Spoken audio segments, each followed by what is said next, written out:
tablas de verdad de cada conectivo lógico.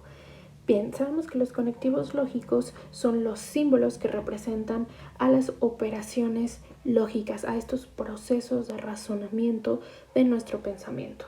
Sabemos que hay distintas operaciones, que está la negación, la conjunción, la disyunción, el condicional y el bicondicional. Cada operación lógica tiene su propio conectivo, es decir, su propio símbolo.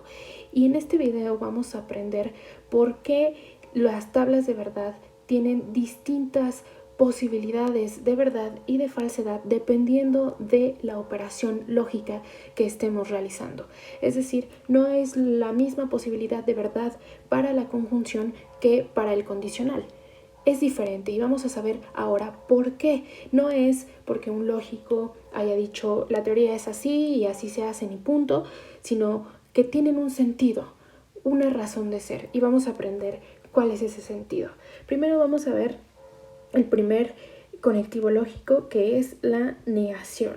Bien, la negación ya sabemos que en lenguaje natural se expresa con no. ¿Qué pasa con la negación? Que la negación tiene un valor de verdad específico que está determinado por el valor de verdad inicial. Es decir, si tú empiezas con P como verdadero, al negarlo, P va a ser falso. Si tú empiezas con el valor de verdad de P como falso, al negarlo va a ser verdadero. Es decir, la intención de la negación es invertir el valor de verdad de una proposición simple. Yo aquí tengo P está representando una proposición simple y si yo niego P, estoy suponiendo o estoy diciendo lo contrario al valor inicial de P. Si P es verdadera, no P es falsa. Y si P es falsa, no P es verdadera. Negar es decir lo contrario, afirmar lo contrario a lo que se está diciendo en un principio. Entonces, supongo que P es un enunciado cualquiera. Y si yo digo que ese enunciado cualquiera es verdadero, pero después lo niego, entonces se convierte en falso. Y si digo que ese enunciado cualquiera es falso y después lo niego, entonces se vuelve verdadero. Esa es la idea. Solamente tengo dos posibilidades de verdad, la verdad y la falsedad. Y la negación va a invertir el valor inicial de esa proposición. Entonces, ¿cuál es la regla de la negación? Hacer tablas de verdad es jugar un juego. Y para jugar un juego necesito conocer cuáles son las reglas de ese juego.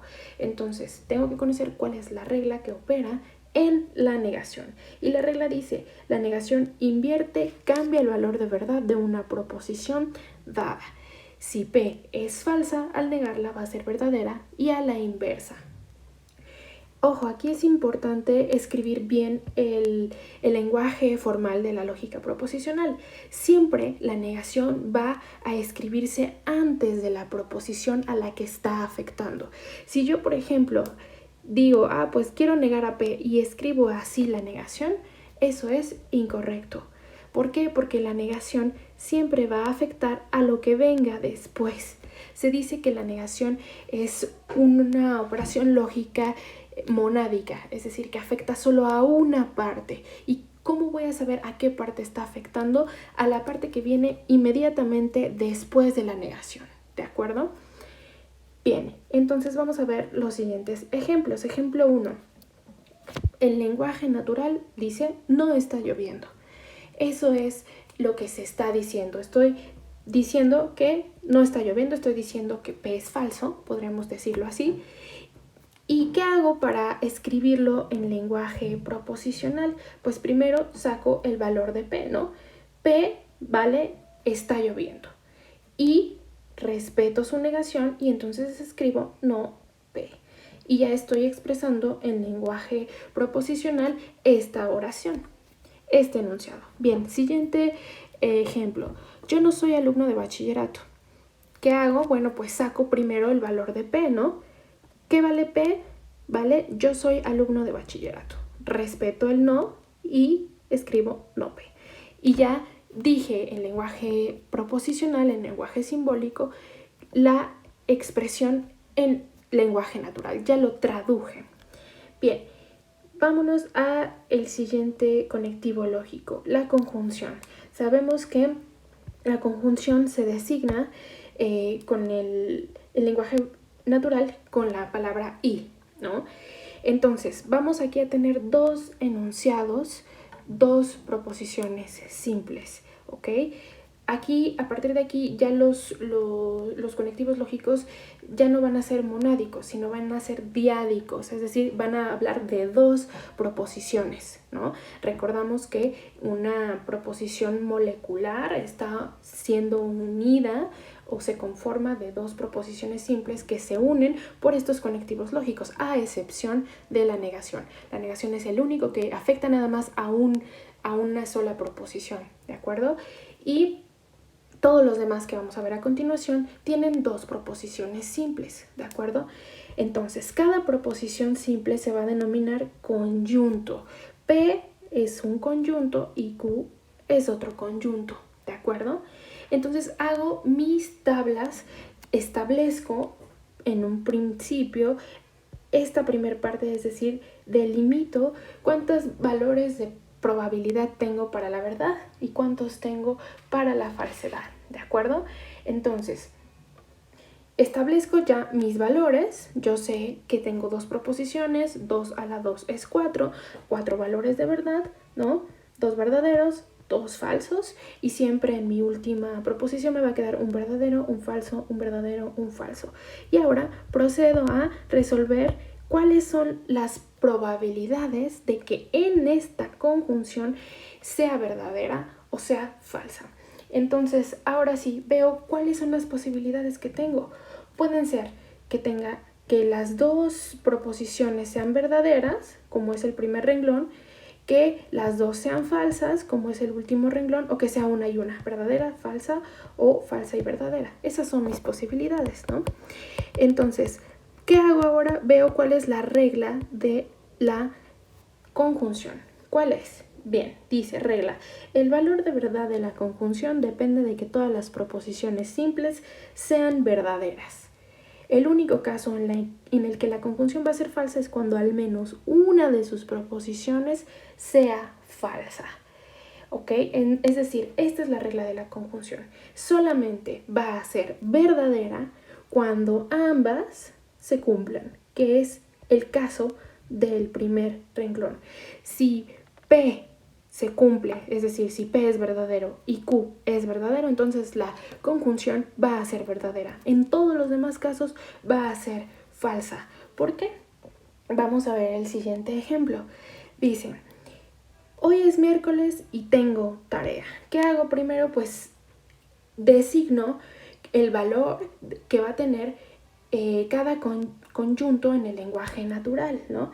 Y entonces divido, bueno, yo sé que hoy es miércoles, es una proposición simple, y hoy tengo tarea es otra proposición simple. Entonces designo cuál es P y cuál es Q, ¿de acuerdo? Y en lenguaje proposicional, ¿cómo escribo? Bueno, P y Q. Y ya formalicé este enunciado que tengo en lenguaje natural, ¿de acuerdo? Ahora, ¿qué pasa? Que para que la proposición sea verdadera, tiene que pasar que hoy sea miércoles y que en efecto tenga tarea. Si hoy no es miércoles, estoy diciendo que P no está pasando y por lo tanto la conjunción va a ser falsa. Si hoy no es miércoles y no tengo tarea, entonces no está pasando ni P ni está pasando Q. Entonces eso es una mentira, te estoy diciendo algo que no es cierto, por lo tanto es falso. Si yo te digo que hoy sí es miércoles, pero y tengo tarea, pero no tengo tarea, entonces no se está cumpliendo Q. Entonces ya es falso. Se tienen que cumplir los dos, que sea miércoles y que en efecto tenga tarea, ¿de acuerdo? Lo mismo sucede con el siguiente ejemplo. Ayer Carla fue al cine y al banco. Para que sea verdadera esta proposición, tienen que pasar las dos cosas. Carla tuvo que haber ido ayer al cine y al banco, para que eso sea verdadero. Si no fue al cine o no fue al banco, una de las dos no pasó. Si no fue a ninguna de las dos, entonces eso es falso también. Tienen que pasar las dos cosas para que esta proposición sea verdadera. Esa es la idea de la conjunción. Bien, la disyunción. De acuerdo. La disyunción también tiene dos partes, ¿no? Tiene a P y tiene a Q. Estas dos proposiciones simples se van a denominar P un disyunto, Q otro disyunto. Entonces, los disyuntos, ¿cómo tienen que ser? ¿Cuál va a ser la regla de la disyunción? Dice, la disyunción es verdadera si al menos uno de sus disyuntos es verdadero. Por ejemplo, vamos a ver el siguiente. Dice, supongamos que yo les digo, muchachos, el examen será el jueves o el viernes. Yo les estoy diciendo, o es el jueves o es el viernes, no hay de otra. Cualquiera de esos 2 días. Entonces, vamos a escribir en lenguaje proposicional cuál es el valor de cada proposición, ¿no? El examen será el jueves, es una proposición. El examen será el viernes, es otra proposición. Designo cuál es la letra que va a representar a cada uno de estas proposiciones. Escribo el símbolo de la conjunción, perdón, de la disyunción y listo, ya tengo mi expresión, mi fórmula de esta proposición compuesta, ¿no? Sí, pero supongamos que es el lunes y yo aplico el examen. Y ustedes me van a decir, oye maestro, usted dijo que era el jueves o el viernes, nunca dijo que el lunes. Entonces me podrían decir perfectamente que no pasó ninguna de las dos. Que no pasó que no pasó P y que no pasó Q. Entonces me podrán decir, maestro, entonces usted dijo una mentira. Eso no pasó. ¿De acuerdo? Yo les dije, o es el jueves o es el viernes y fue el lunes. Entonces yo estoy diciendo que ninguna de las dos pasó. Eso es falso. Si cualquiera de las dos pasa, entonces es cierto, porque yo les dije, o puede ser el jueves, y si lo hago el jueves, pues está bien, es correcto, ¿no? Pasa P. Y si lo hago el viernes, pues también, no importa, pasó uno, ¿no? Que sería el tercer renglón. Pasó uno, pasó el viernes, no hay problema. Y si pasa en cualquiera, en los dos, pues está bien. Se entiende que puede ser una O inclusiva o una O exclusiva. Eso nos lo permite nuestro lenguaje español. Por ejemplo, es exclusiva cuando supongamos que vamos a una comida corrida, ¿no? Y vemos que en el guisado dice filete de pescado o patitas de puerco o pozole, ¿no? Yo sé o se sobreentiende que todo lo puedo escoger una, no puedo escoger las tres. Se dice entonces que es una O exclusiva, que solamente está pidiéndonos que tomemos una sola opción, ¿no? Excluye a todas las demás. De acuerdo, pero también el español nos da la posibilidad de usar la O inclusiva. Supongamos que yo les digo, muchachos, yo los puedo atender el martes o el lunes, ¿no? Cualquier día que ustedes me escriban está bien, no hay problema, yo los atiendo en cualquiera de esos 2 días. Es incluyente, en el sentido de que o me hablan el lunes o me hablan el martes y no hay problema, no excluye la otra posibilidad. Esa es la idea de la disyunción. Por ejemplo, en el siguiente ejemplo, ayer hizo calor o frío. Ok, si pasaron las dos cosas, si durante el día hizo calor pero también hizo frío, entonces es verdadero, es cierto, y eso es una probabilidad, ¿no? Puede suceder. Si yo digo que hizo calor pero no hizo frío, bueno, al menos pasó una, ¿no? Está excluyendo, pero al menos pasó una. Si yo digo, pues no hizo calor, pero sí hizo frío. Ah, bueno, estoy excluyendo una posibilidad, pero pasa una. Pero si yo digo, ayer hizo calor hoy o frío y no hizo ninguna de las dos, pero yo te estoy diciendo que hizo calor o frío y en realidad no pasa, entonces yo te estoy mintiendo, ¿no? Esa es la idea de la disyunción, que puede ser incluyente o excluyente, ¿no? Bueno. Vamos a ver el condicional, que también se denomina implicación. ¿Qué pasa con la implicación? Aquí también cada proposición va a tener su propio nombre, ¿no? Es decir, su manera de llamarse. La primera proposición que está antes de la palabra entonces se va a denominar antecedente. Y la segunda proposición que va después de el entonces se denomina consecuente. Entonces, P es el antecedente y Q es el consecuente. Así se llaman en condicional. Entonces, ¿qué pasa aquí con el condicional? Primero, vámonos a el último renglón, que es el más sencillo de explicar. La relación del condicional está diciendo que si pasa una cosa, entonces pasa otra, ¿no? Estoy diciendo que si pasa P y P tiene el efecto Q, entonces eso es cierto, ¿no? Por ejemplo, el primer renglón. Si pasa P y P tiene el efecto Q y también pasa Q, entonces esto es cierto. Si te estoy diciendo que pasa P y que P tiene el efecto Q, pero no pasa, en la realidad no sucede, que no pasa que pase P y que pase Q, entonces eso es cierto. ¿Por qué? Porque estoy diciendo algo, pero no se cumplió. No hay problema en ese sentido. No pasó el antecedente y tampoco pasó el consecuente. Yo afirmé una cosa, pero no sucedió. Entonces no me pueden decir que yo mentí, porque no pasó ninguna de las dos. Yo solo dije que si pasaba el antecedente, también pasaba el consecuente. Pero no pasó el antecedente y por lo tanto tampoco sucedió el consecuente. Entonces no hubo una relación causal que yo había dicho, ¿no? Entonces no se me puede decir que yo mentí, ¿no? Es, por ejemplo, cuando un político dice, si votan por mí, yo haré tales reformas y voy a hacer esto y aquello, y no gana las elecciones.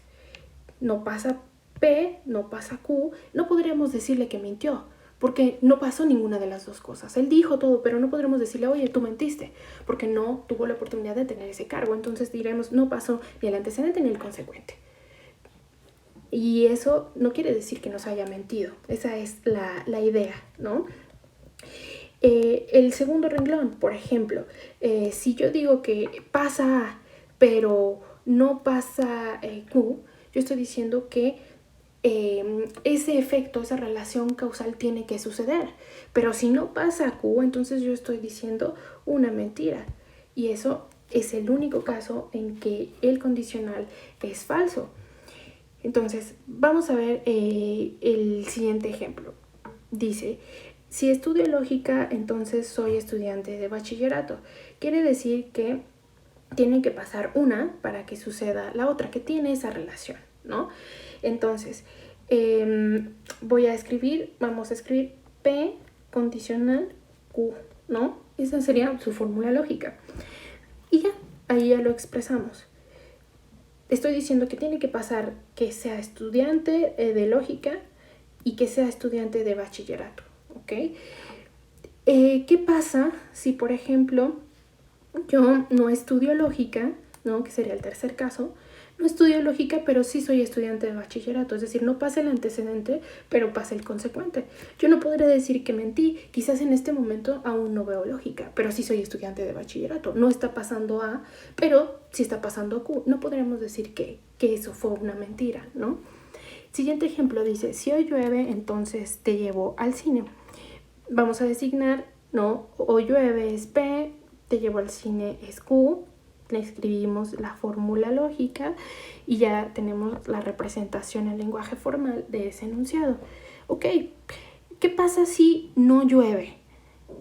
Yo dije que te llevaba al cine si llovía, pero no llovió. No podríamos decir entonces que yo te mentí. Sería como un ejemplo de este tercer caso, ¿no? No podríamos decir que yo te mentí. Yo te dije que si llovía te llevaba y no llovió. Yo no te mentí. No pasó una, por lo tanto no pasa la otra y eso no quiere decir que te haya mentido, ¿de acuerdo? Esa es la idea de la implicación o del condicional. Por eso nos da esta regla. Dice, el condicional es falso solo cuando el antecedente es verdadero y el consecuente es falso. Es decir, solamente este es el único caso en el que el condicional es falso. Porque yo te estoy diciendo que hay una relación, una causa y un efecto. Y te estoy diciendo, si pasa A, entonces pasa B, por ejemplo. Y pasa A, pero no pasa B, entonces no está pasando lo que te estoy diciendo. Entonces estoy mintiendo. Esa es la idea, ¿no?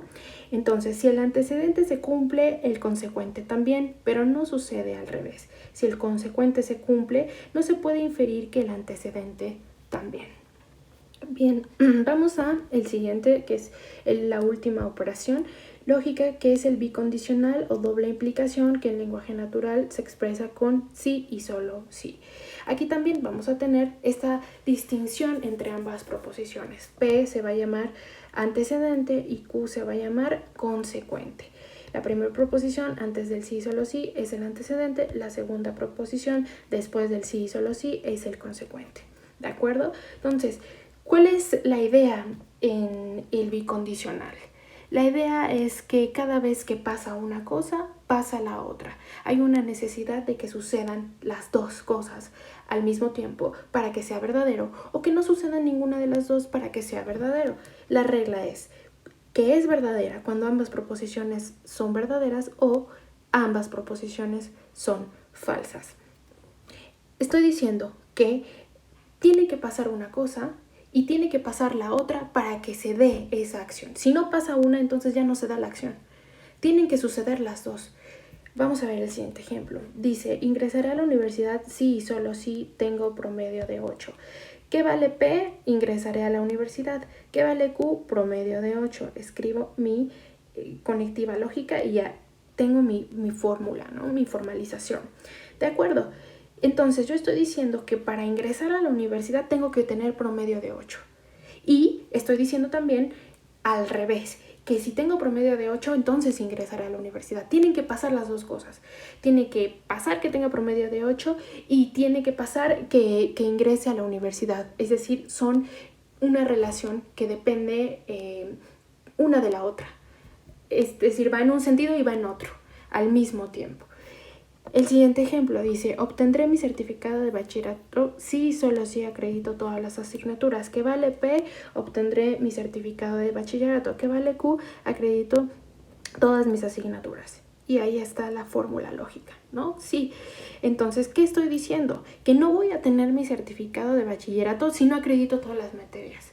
Tengo que acreditar todas las materias para obtener mi certificado. Las dos cosas dependen una de la otra. No puede pasar una y no pasar la otra. Aquí no. Aquí o pasan las dos o no pasan las dos. ¿De acuerdo? Dependen mutuamente. Entonces, los casos en los que un bicondicional va a ser verdadero es cuando ambos antecedente y consecuente sean verdaderos o ambos antecedente y consecuente sean falsos. Si uno no pasa, entonces eso es falso, porque yo estoy afirmando que ambas cosas tienen que suceder.